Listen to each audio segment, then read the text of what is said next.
ನೀವು ನೋಡ್ತಾ ಇದ್ದೀರಾ ರಿಪಬ್ಲಿಕ್ ಕನ್ನಡ. ನಾನು ಶ್ರುತಿ.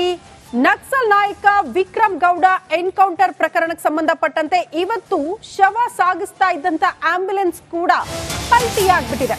ಮರಣೋತ್ತರ ಪರೀಕ್ಷೆ ಮುಗಿದ ಬಳಿಕ ಆಸ್ಪತ್ರೆಯಿಂದ ಆಂಬ್ಯುಲೆನ್ಸ್ ಮೂಲಕ ಶವ ಸಾಗಾಟ ಆಗ್ತಾ ಇತ್ತು. ಅವರ ಕುಟುಂಬಸ್ಥರಿಗೆ ಹಸ್ತಾಂತರ ಮಾಡುವ ಪ್ರಕ್ರಿಯೆ ಆಗಬೇಕಾಗಿತ್ತು. ಅದೇ ಹೊತ್ತಲ್ಲಿ ಆಂಬ್ಯುಲೆನ್ಸ್ ಪಲ್ಟಿಯಾಗ್ಬಿಟ್ಟಿದೆ. ಉಡುಪಿಯ ಹೆಬ್ರಿ ಬಳಿ ಪಲ್ಟಿಯಾಗಿದೆ ಆಂಬ್ಯುಲೆನ್ಸ್. ಅತಿಯಾದ ವೇಗ ಆಂಬ್ಯುಲೆನ್ಸ್ ಪಲ್ಟಿಗೆ ಕಾರಣ ಅಂತ ಹೇಳಲಾಗ್ತಾ ಇದೆ. ಮಣಿಪಾಲದ ಕೆಎಂಸಿ ಆಸ್ಪತ್ರೆಯಿಂದ ಹೊರಟಿದ್ದಂತ ಆಂಬ್ಯುಲೆನ್ಸ್ ಹೆಬ್ರಿ ಕೂಡ್ಲುವಿನಲ್ಲಿರುವ ವಿಕ್ರಮ್ ಗೌಡ ನಿವಾಸಕ್ಕೆ ಹೊರಟಿತ್ತು. ಮೃತದೇಹವನ್ನ ಕುಟುಂಬಸ್ಥರಿಗೆ ಹಸ್ತಾಂತರ ಮಾಡಲಾಗಿತ್ತು. ಸಾರ್ವಜನಿಕರ ನೆರವಿನೊಂದಿಗೆ ಸಂಚಾರಕ್ಕೆ ಅನುವು ಕೂಡ ಮಾಡಲಾಗಿದೆ. ಆಂಬ್ಯುಲೆನ್ಸ್ ನಲ್ಲಿ ಇದ್ದವರಿಗೆ ಯಾರಿಗೂ ಅಪಾಯವಾಗಿಲ್ಲ ಅನ್ನೋದು ಸದ್ಯ ಸಿಗ್ತಾ ಇರುವಂತಹ ಮಾಹಿತಿ. ದೃಶ್ಯ ನೋಡ್ತಾ ಇದ್ದೀರಿ. ಸ್ಥಳೀಯರೆಲ್ಲ ಬರ್ತಾರೆ. ಆಂಬ್ಯುಲೆನ್ಸ್ ಪಲ್ಟಿ ಆಗ್ತಾ ಇದ್ದಂತೆ ಅವರ ನೆರವಿನೊಂದಿಗೆ ಅಲ್ಲಿ ಸಂಚಾರಕ್ಕೆ ಅನುವು ಮಾಡಿಕೊಡ್ಲಾಯಿತು. ಆಂಬ್ಯುಲೆನ್ಸ್ ಮೇಲೆ ಕೆತ್ತುತ್ತಾರೆ. ಆರಾಮಾಗಿ ಆಂಬ್ಯುಲೆನ್ಸ್ ಮುಂದೆ ಹೋಗ್ತಾ ಇರುವಂತಹ ದೃಶ್ಯ ಗಮನಿಸ್ತಾ ಇದ್ದೀರಿ. ನಕ್ಸಲ್ ನಾಯಕ ವಿಕ್ರಮ್ ಗೌಡ ಆತನ ಎನ್ಕೌಂಟರ್ ಆಗಿತ್ತು. ಇವತ್ತು ಬೆಳಗ್ಗೆ 5 ಗಂಟೆ ಹೊತ್ತಿಗೆ ಮರಣೋತ್ತರ ಪರೀಕ್ಷೆ ಕೂಡ ಆಗಿತ್ತು. ಎಲ್ಲ ಮುಕ್ತಾಯ ಆದ ಬಳಿಕ ಅವರ ಕುಟುಂಬಸ್ಥರಿಗೆ ಮೃತದೇಹ ಹಸ್ತಾಂತರ ಆಗಬೇಕಾಗಿತ್ತು. ಹಾಗಾಗಿ ಆಂಬ್ಯುಲೆನ್ಸ್ ಮೂಲಕ ಶವ ಸಾಗಾಟ ಆಗ್ತಾ ಇದ್ದಂತ ಹೊತ್ತಲ್ಲೇ ಅತಿಯಾದ ವೇಗದಿಂದ ಆಂಬ್ಯುಲೆನ್ಸ್ ಪಲ್ಟಿ ಆಗ್ಬಿಟ್ಟಿದೆ. ಹಾಗಾಗಿ ಸಾರ್ವಜನಿಕರು ಅಲ್ಲಿದ್ದಂತಹ ಸ್ಥಳೀಯರೇ ಬಂದು ಅವರ ನೆರವಿನೊಂದಿಗೆ ಆಂಬ್ಯುಲೆನ್ಸ್ ಮತ್ತೆ ಮೇಲಕ್ಕೆತ್ತಿ ಸಂಚಾರಕ್ಕೆ ಅನುವು ಮಾಡಿಕೊಡಲಾಗಿದೆ. ದೃಶ್ಯ ನೋಡ್ತಾ ಇದ್ದೀರಿ.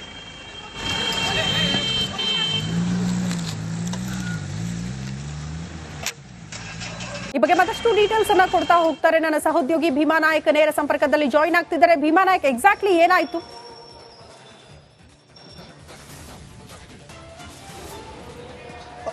ಶ್ರುತಿ, ಮೊನ್ನೆ ಸಂಜೆ ಎನ್ಕೌಂಟರ್ನಲ್ಲಿ ವಿಕ್ರಮ್ ಗೌಡ ಬಲಿಯಾಗ್ತಾರೆ. ಅದರಾದ ನಂತರದಲ್ಲಿ ನಿನ್ನೆ ಸಾಕಷ್ಟು ಮಹಜರು ಪ್ರಕ್ರಿಯೆಯನ್ನ ಮಾಡಿ ಮಣಿಪಾಲ್ ಆಸ್ಪತ್ರೆಯಲ್ಲಿ ಶವವನ್ನ ಅಲ್ಲಿ ಇಡಲಾಗಿತ್ತು. ಅದಾದ ನಂತರದಲ್ಲಿ ಇವತ್ತು ಬೆಳಗ್ಗೆ ಸುಮಾರು 5:30 ವೇಳೆಗೆ ಮರಣೋತ್ತರ ಪರೀಕ್ಷೆಯನ್ನ ತಾಲೂಕು ನ್ಯಾಯಾಧೀಶರ ಸಮ್ಮುಖದಲ್ಲಿ ನಡೆಯಿತು. ಅದಾದ ನಂತರದಲ್ಲಿ ಈಗ ಕೆಲವೊಂದಿಷ್ಟು ಸಮಯದ ಹಿಂದಷ್ಟೇ ಸಹೋದರನಿಗೆ ವಿಕ್ರಮ್ ಗೌಡ ಅವರ ಪಾರ್ಥಿವ ಎನ್ಕೌಂಟರ್ ಶರೀರವನ್ನ ಕೊಡಲಾಗಿತ್ತು. ಹಾಗಾಗಿ ಆ ಸಹೋದರ ಹೆಬ್ರಿಯ ಕೂಡ್ಲು ಬಳಿ ಅಂತ್ಯ ಸಂಸ್ಕಾರ ನಡೆಯುತ್ತೆ. ಆ ಪ್ಲೇಸ್ಗೆ ತೆಗೆದುಕೊಂಡು ಹೋಗುವ ಸಂದರ್ಭದಲ್ಲಿ ಹೆಬ್ರಿಯ ಪರಿಸರದಲ್ಲಿ ಆಂಬ್ಯುಲೆನ್ಸ್ ಪಲ್ಟಿ ಆಗಿರುವಂತ ಘಟನೆ ನಡೆದಿರುವಂತದ್ದು. ಹಾಗಾಗಿ ಆಂಬ್ಯುಲೆನ್ಸ್ ಪಲ್ಟಿ ಆದ್ರೂ ಸಹ ಯಾರಿಗೂ ಆಗ ಅಪಾಯವಾಗಿಲ್ಲ. ಏನಕ್ಕಂದ್ರೆ ಶವ ಸಾಗಿಸುವ ವೇಳೆಯಲ್ಲಿ ವಿಕ್ರಮ್ ಗೌಡ ಸಹೋದರ ಮತ್ತೆ ವಿಕ್ರಮ್ ಗೌಡ ಶವವನ್ನ ಸಾಗಿಸಲಾಗ್ತಿತ್ತು. ಸಾಕಷ್ಟು ವೇಗವಾಗಿ ಆಂಬ್ಯುಲೆನ್ಸ್ ಚಲಾಯಿಸುತ್ತಿರೋದ್ರಿಂದ ಆ ಚಾಲಕನ ನಿಯಂತ್ರಣ ತಪ್ಪಿ ಆಂಬ್ಯುಲೆನ್ಸ್ ಪಲ್ಟಿ ಆಗಿರುವ ಆ ಘಟನೆ ನಡೆದಿರುವಂಥದ್ದು. ಅದಾದ ನಂತರದಲ್ಲಿ ಅಲ್ಲಿದ್ದಂಥ ಸಾರ್ವಜನಿಕರೇ ಸಹ ಆಂಬ್ಯುಲೆನ್ಸ್ ಅನ್ನ ಮೇಲೆತ್ತಿ ನಂತರದಲ್ಲಿ ಅದಕ್ಕೆ ಮತ್ತೆ ಅನುವು ಮಾಡಿಕೊಟ್ಟಿರುವಂಥದ್ದು. ಮತ್ತೆ ಈಗ ಯಾವುದೇ ರೀತಿಯ ಅಪಾಯಗಳಿಲ್ಲದೆ ಅವಘಡಗಳು ಸಂಭವಿಸುತ್ತೆ. ಮತ್ತೆ ಮೃತದೇಹವನ್ನ ಹೆಬ್ರಿಯ ಕೂಡ್ಲು ಬಳಿ ತೆಗೆದುಕೊಂಡು ಹೋಗ್ತಿರುವಂಥದ್ದು. ಶ್ರುತಿ. ಓಕೆ ಭೀಮಾ ನಾಯಕ್, ಧನ್ಯವಾದಗಳು ತಮ್ಮೆಲ್ಲ ಮಾಹಿತಿಗೆ.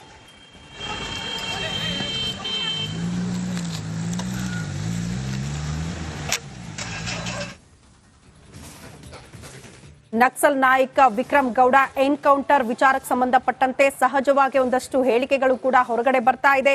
ಪೊಲೀಸರು ಮತ್ತು ನಕ್ಸಲರ ಸಾವು ನೋವು ಯಾವುದೇ ಕಾರಣಕ್ಕೂ ಆಗಬಾರದು ಅನ್ನುವಂತಹ ಸ್ಟೇಟ್ಮೆಂಟ್ ಸದ್ಯ ಶಿವಮೊಗ್ಗದಲ್ಲಿ ರಿಪಬ್ಲಿಕ್ ಕನ್ನಡ ಜೊತೆ ಮಾತನಾಡ್ತಾ ವಕೀಲ ಕೆಪಿ ಶ್ರೀಪಾಲ್ ಅವರು ಈ ಮಾತನ್ನ ಹೇಳಿದ್ದಾರೆ.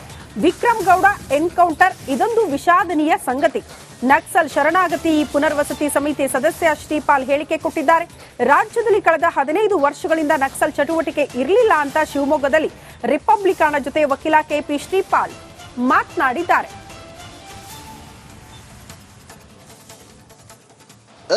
ನಕ್ಸಲ್ ನಾಯಕ ವಿಕ್ರಮ್ ಗೌಡ ಎನ್ಕೌಂಟರ್ ಆಗಿರುವಂತದ್ದು. ಈ ಪ್ರಕರಣಕ್ಕೆ ಸಂಬಂಧಪಟ್ಟಂತೆ ಶರಣಾಗತಿ ಮತ್ತೆ ಪುನರ್ವಸತಿ ಸಮಿತಿ ಇದೆ, ಸರ್ಕಾರದ ಸಮಿತಿ ಇದೆ. ಈ ಬಗ್ಗೆ ಮಾತಾಡಲಿಕ್ಕೆ ನಮಗೆ ಸಮಿತಿಯ ಸದಸ್ಯರಾಗಿರುವಂತಹ ವಕೀಲರು ಹಾಗೆ ಸಮಿತಿಯ ಸದಸ್ಯರಾಗಿರುವಂತಹ ಕೆಪಿ ಶ್ರೀಪಾಲ್ ಅವರು ಇದ್ದಾರೆ. ಅವ್ರನ್ನ ಮಾತಾಡಿಸ್ತೇನೆ. ಸರ್, ನಿನ್ನೆ ಒಂದು ನಕ್ಸಲ್ ನಾಯಕನ ಎನ್ಕೌಂಟರ್ ಆಗಿದೆ ಸರ್, ಈ ಬಗ್ಗೆ? ಅದೇ ವಿಕ್ರಮ್ ಗೌಡ್ಲು ಅವರ ಹತ್ಯೆ ಏನಾಗಿದೆ, ಇದು ವಿಷಾದನೀಯವಾಗಿರ್ತಕ್ಕಂಥದ್ದು ಮತ್ತು ಇದೊಂದು ದುರ್ಘಟನೆ. ಯಾಕೆಂದರೆ ನಾವು ನಕ್ಸಲ್ ಶರಣಾಗತಿ ಮತ್ತು ಪುನರ್ವಸತಿ ಸಮಿತಿ ಇರ್ತಕ್ಕಂಥದ್ದೇ ಅವರನ್ನು ಮುಖ್ಯವಾಹಿನಿಗೆ ತರಬೇಕು. ಪೊಲೀಸು ಮತ್ತು ನಕ್ಸಲ್ ಎರಡೂ ಕಡೆಯಿಂದಲೂ ಯಾವುದೇ ಜೀವಹಾನಿಗಳಾಗಬಾರ್ದು ಮತ್ತು ಎಲ್ಲೂ ಕೂಡ ಈ ನಾಡಿನಲ್ಲಿ ಅಶಾಂತಿ ಕದಲಬಾರ್ದು ಮತ್ತು ರಕ್ತಪಾತ ಆಗಬಾರ್ದು ಅಂತಕ್ಕಂಥ ಉದ್ದೇಶ ಇತ್ತು. ಇದರ ನಡುವೆ ಈ ಘಟನೆ ಆಗಿದ್ದಕ್ಕೆ ವಿಷಾದವನ್ನು ವ್ಯಕ್ತಪಡಿಸ್ತಾ ಮತ್ತು ಯಾರು ಇನ್ನೂ ಆ ಸಂಘಟನೆಯಲ್ಲಿ ಇದ್ದಾರೆ ಅವರಿಗೂ ಕೂಡ ಈ ಮಾಧ್ಯಮಗಳ ಮೂಲಕ ಮನವಿಯನ್ನು ಮಾಡ್ತೀವಿ. ದಯಮಾಡಿ ತಾವುಗಳು ಕೂಡಲೇ ಮುಖ್ಯವಾಹಿನಿಗೆ ಬರ್ತಕ್ಕಂಥ ಪ್ರಯತ್ನವನ್ನು ಮಾಡಿ ಈಗಾಗಲೇ ನಾವು ನಮ್ಮ ಸಂಪರ್ಕಕ್ಕೆ ನಂಬರ್ಗಳನ್ನು ಕಮಿಟಿ ಸದಸ್ಯರ ನಂಬರ್ಗಳನ್ನು ಇದು ಮಾಡಿದ್ವಿ ಮತ್ತು ಕಮಿಟಿ ಸರ್ಕಾರ ಏನು ಕಮಿಟಿಯನ್ನು ಇದು ಮಾಡಿ ಏನೇನು ಪ್ಯಾಕೇಜ್ಗಳನ್ನು ಮಾಡಿದೆ ಮತ್ತು ಯಾವ ರೀತಿಯಲ್ಲಿ ಅವರು ಮುಖ್ಯವಾಹಿನಿಗೆ ಬಂದ ನಂತರ ಯಾವ ಪ್ರೋಸೆಸ್ ಇದೆ ಅನ್ನೋದನ್ನು ಕೂಡ ದಾಖಲೆಗಳೇನಿದೆ ಅದನ್ನು ಕೂಡ ಜನಗಳಿಗೆ ಹಂಚಿದ್ದೀವಿ. ಆ ಮಾಹಿತಿಗಳನ್ನು ಪಡೆದು ದಯಮಾಡಿ ಅವರು ಬರಲಿ ಅಂತಕ್ಕಂಥ ಒತ್ತಾಯವನ್ನು ಈ ಮೂಲಕ ಇನ್ನು ಉಳಿದಿರ್ತಕ್ಕಂಥ ಇವರಿಗೆ ಮಾಡ್ತಾ ಇದ್ದೇವೆ. ಸರ್ಕಾರ ಅಂದರೆ ಶರಣಾಗತಿ ಮಾಡಬೇಕು, ಅವರಿಗೆ ಪುನರ್ವಸತಿ ಕಲ್ಪಿಸೋ ನಿಟ್ಟಿನಲ್ಲಿ ಒಂದು ಸಮಿತಿಯನ್ನು ರಚನೆ ಮಾಡಿರುವಂಥದ್ದು. ಈಗ ಎನ್ಕೌಂಟರ್ ಆಗಿದೆ, ಮುಂದಿನ ಹೇಗೆ ಸರ್ ಸಮಿತಿ? ಅದೇ ಒಂದು ನಾನು ಆಗಲೇ ಹೇಳಿದಾಗೆ ಎನ್ಕೌಂಟರ್ ಆಗಿರ್ತಕ್ಕಂಥದ್ದು ಇದೊಂದು ದುರ್ಘಟನೆ, ಆದರೆ ಅದು ಹೇಗೆ ನಡೀತು ಏನು ಅನ್ನೋದ್ರ ಬಗ್ಗೆ ನಮ್ಗೆ ಇನ್ನೂ ಪಕ್ವವಾದಂಥ ಮಾಹಿತಿ ಇಲ್ಲ. ನಾವು ಅಲ್ಲಿ ಸ್ಥಳಕ್ಕೆ ಹೋಗಿ ಅದು ಗ್ರೌಂಡ್ ರಿಪೋರ್ಟನ್ನು ತಗೊಳ್ಬೇಕು ಸಮಿತಿಯಿಂದ, ಅದನ್ನು ಮಾಡಿ ಆ ನಂತರದಲ್ಲಿ ಆ ಘಟನೆಯ ಬಗ್ಗೆ ನಂತರದಲ್ಲಿ ಪತ್ರಿಕಾಗೋಷ್ಠಿಯನ್ನು ಮಾಡ್ತೀವಿ. ಆದರೆ ಈಗ ಏನು ಸರ್ಕಾರದ ಉದ್ದೇಶ ಇರ್ತಕ್ಕಂಥದ್ದು ಇಲ್ಲಿ ಆ ರೀತಿಯ ಬಂದೂಕಿನ ಚಳುವಳಿಗಳು ಬೇಡ, ಪ್ರಜಾಪ್ರಭುತ್ವದ ಅಡಿಯಲ್ಲಿ ಜನ ಚಳುವಳಿಗಳನ್ನು ಮಾಡಲಿ, ಆ ದಾರಿ ಸರಿಯಲ್ಲ ಅಂತಕ್ಕಂಥ ನಮ್ಮದು ಕೂಡ ಅದೇ ಉದ್ದೇಶ. ಪ್ರಜಾಪ್ರಭುತ್ವದ ಅಡಿಯಲ್ಲಿ ಜನಪರವಾದಂಥ ಚಳುವಳಿಗಳು ಸಂಘಟನೆಗಳು ಇವೆಲ್ಲವೂ ಇರಲಿ, ಅದು ಅವರ ರೈಟ್ಸು. ಕ್ಯಾಮ್ರಾ ಪರ್ಸನ್ ಚಿರಾಗ್ ಜೊತೆ ವಿಮಾನಕ್ಕೆ ರಿಪಬ್ಲಿಕ್ ಕನ್ನಡ, ಶಿವಮೊಗ್ಗ. ಸಹಜವಾಗಿ ನಕ್ಸಲ್ ನಾಯಕ ವಿಕ್ರಮ್ ಗೌಡ ಎನ್ಕೌಂಟರ್ ಪ್ರಕರಣಕ್ಕೆ ಸಂಬಂಧಪಟ್ಟಂತೆ ಸಚಿವರ ಹೇಳಿಕೆಗಳು ಕೂಡ ಬಹಳ ಪ್ರಮುಖ ಆಗುತ್ತೆ. ಹಾಗೇನೆ ಮಾಧ್ಯಮದವರು ಡಿಸಿಎಂ ಡಿಕೆ ಶಿವಕುಮಾರ್ ಅವರ ಹತ್ರ ಈ ಪ್ರಶ್ನೆ ಮಾಡಿದ್ರು, ಏನ್ ಹೇಳ್ತೀರಾ ಸರ್, ನಕ್ಸಲ್ ನಾಯಕ ವಿಕ್ರಮ್ ಗೌಡ ಅವರ ಎನ್ಕೌಂಟರ್ ವಿಚಾರಕ್ಕೆ ಸಂಬಂಧಪಟ್ಟಂತೆ ನಿಮ್ಮ ರಿಯಾಕ್ಷನ್ ಏನು ಅಂತ. ಅದ್ರ ಬಗ್ಗೆ ನನಗೆ ಮಾಹಿತಿ ಇಲ್ಲ, ನೀವು ಗೃಹ ಸಚಿವ ಡಾಕ್ಟರ್ ಜಿ ಪರಮೇಶ್ವರ್ ಅವರನ್ನೇ ಕೇಳಿ ಅಂತ ಡಿಸಿಎಂ ಡಿಕೆ ಶಿವಕುಮಾರ್ ಅವರು ರಿಯಾಕ್ಷನ್ ಕೊಟ್ಟರು. ಈ ವಿಚಾರಕ್ಕೆ ಸಂಬಂಧಪಟ್ಟಂತೆ ನನ್ನ ಪ್ರತಿಕ್ರಿಯೆ ಏನಿಲ್ಲ, ನೀವು ಬೇಕಾದ್ರೆ ಗೃಹ ಸಚಿವ ಡಾಕ್ಟರ್ ಜಿ ಪರಮೇಶ್ವರ್ ಅವರನ್ನೇ ಕೇಳಿ ಅಂತ. ಎಡಪಂಥಿಯವರ ಆಕ್ರೋಶ ಏನಿದೆಯಲ್ಲ ಈ ಎನ್ಕೌಂಟರ್ ವಿಚಾರಕ್ಕೆ ಸಂಬಂಧಪಟ್ಟಂತೆ, ಹಾಗೆ ಡಿಸಿಎಂ ಡಿಕೆ ಶಿವಕುಮಾರ್ ಈ ರೀತಿ ರಿಯಾಕ್ಷನ್ ಕೊಟ್ಟರು, ನನಗೆ ಗೊತ್ತಿಲ್ಲ ಅಂತ. ಬನ್ಸೋಡ ಎನ್ಕೌಂಟರ್ ಪ್ರಕರಣಕ್ಕೆ ಎಡಪಂಥೀಯರೆಲ್ಲ ಸರ್ಕಾರದ ವಿರುದ್ಧ ಆಕ್ರೋಶ ವ್ಯಕ್ತಪಡಿಸಿದೆ. ಬನ್ಸುವಂತ ಸಂದರ್ಭ ಇದ್ರೂ ಕೂಡ ಎನ್ಕೌಂಟರ್ ಮಾಡಿದ್ದಾರೆ, ಈಗ ಹತ್ಯೆ ಮಾಡಿದ್ದಾರೆ. ಅದು ನೀವು ಹೋಮ್ ಮಿನಿಸ್ಟರ್ ಮಾತಾಡಿ. ಎನ್ಕೌಂಟರ್ ಪ್ರಕರಣಕ್ಕೆ ಎಡಪಂಥೀಯರೆಲ್ಲ ಸರ್ಕಾರದ ವಿರುದ್ಧ ಆಕ್ರೋಶ ವ್ಯಕ್ತಪಡಿಸಿದೆ. ಬನ್ಸುವಂತ ಸಂದರ್ಭ ಇದ್ರೂ ಕೂಡ ಎನ್ಕೌಂಟರ್ ಮಾಡಿದ್ದಾರೆ, ಈಗ ಹತ್ಯೆ ಮಾಡಿದ್ದಾರೆ. ಅದು ನೀವು ಹೋಮ್ ಮಿನಿಸ್ಟರ್ ಮಾತಾಡಿ.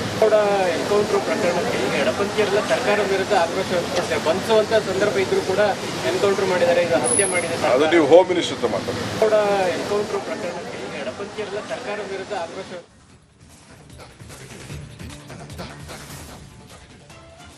ವಿಕ್ರಮ್ ಗೌಡ ಎನ್ಕೌಂಟರ್ ವಿಚಾರಕ್ಕೆ ಸಂಬಂಧಪಟ್ಟಂತೆ ಎಡಪಂಥಿಯವರು ಆಕ್ರೋಶ ವ್ಯಕ್ತಪಡಿಸಿದ್ದಾರೆ ಸರ್ಕಾರದ ವಿರುದ್ಧ. ಈಗ ಸಿಎಂ ಸಿದ್ದರಾಮಯ್ಯನವರು ಕೂಡ ಈ ವಿಚಾರಕ್ಕೆ ಸಂಬಂಧಪಟ್ಟಂತೆ ರಿಯಾಕ್ಷನ್ ಕೊಟ್ಟಿದ್ದಾರೆ. ಅವರು ಸರೆಂಡರ್ ಆಗಿದ್ರೆ ಎನ್ಕೌಂಟರ್ ಆಗ್ತಿರ್ಲಿಲ್ಲ ಅಂತ ಸಿಎಂ ಸಿದ್ದರಾಮಯ್ಯನವರು ಹೇಳಿದ್ದಾರೆ. ಸಹಜ, ಅದು ಮುಖ್ಯವಾಹಿನಿಗೆ ಕರೆತರೋ ಪ್ರಯತ್ನಗಳಾದ್ರೂ ಕೂಡ ಅವರು ಒಪ್ಕೊಂಡಿರ್ಲಿಲ್ಲ. ಸ್ವತಃ ಗೌರಿ ಲಂಕೇಶ್ ಅವರು ಪ್ರಯತ್ನ ಪಟ್ಟರು ಕೂಡ ಅದನ್ನ ಆಕ್ಷೇಪಿಸಿದ್ರು, ಬರಕ್ಕಾಗಲ್ಲ ಅಂತ. ಹಾಗಾಗಿ ಸಿಎಂ ಸಿದ್ದರಾಮಯ್ಯನವರ ರಿಯಾಕ್ಷನ್ ಕೂಡ ಅದೇ ಆಗಿದೆ. ಸರೆಂಡರ್ ಆಗಿದ್ರೆ ಎನ್ಕೌಂಟರ್ ಮಾಡಿದ್ದಾರೆ, ಅಂದ್ರೆ ಸರೆಂಡರ್ ಆಗಿರ್ಲಿಲ್ಲ ಹಾಗಾಗಿ ಎನ್ಕೌಂಟರ್ ಮಾಡಿದ್ದಾರೆ ಅಂತ ಬೆಂಗಳೂರಿನಲ್ಲಿ ಸಿಎಂ ಹೇಳಿಕೆ ಕೊಟ್ಟಿದ್ದಾರೆ. ಕೇರಳ ಮತ್ತು ನಮ್ಮ ಸರ್ಕಾರ ಬಹುಮಾನ ಘೋಷಣೆ ಮಾಡಿತ್ತು, ಅವರನ್ನ ಹಿಡಿಯೋದಕ್ಕೆ ಬಹುಮಾನ ಘೋಷಣೆ ಮಾಡಿದ್ವಿ. ಎನ್ಕೌಂಟರ್ ಮಾಡಿದ್ದಕ್ಕೆ ಶ್ಲಾಘನೆ ವ್ಯಕ್ತವಾಗಬೇಕು ಅನ್ನೋ ರೀತಿಯಲ್ಲಿ ಮಾತಾಡಿದ್ದಾರೆ. ನೋಡಿಯಪ್ಪ, there is a standing order. ಅವರು ಸರೆಂಡರ್ ಆದರೆ ಅವ್ರಿಗೆಲ್ಲ ಫೆಸಿಲಿಟೀಸ್ ಕೊಡ್ತೀವಿ ಅಂತ ಹೇಳಿದ್ರು. ಅವ್ರು ಸರೆಂಡರ್ ಆಗಲಿಲ್ಲ.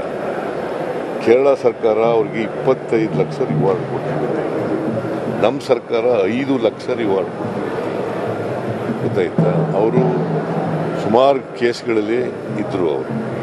ಸೊ ಹಂಗಾಗಿ ಅವರು ಎನ್ಕೌಂಟ್ರ್ ಮಾಡಿದ್ದಾರೆ ಅಷ್ಟೇ. ನೀವು ಅಪ್ರಿಷಿಯೇಟ್ ಮಾಡಬೇಕಲ್ವಾ. ನಕ್ಸಲೈಟ್ಸ್ ಈಗ ನಕ್ಸಲಿಸಮ್ ಇರಬೇಕೋ ಹೋಗ್ಬೇಕೋ ಮತ್ತೆ ನೀವು ಹೇಳಿಬೇಕು. ನೋಡಿಯಪ್ಪ, there is a standing order. ಅವರು ಸರೆಂಡರ್ ಆದರೆ ಅವ್ರಿಗೆ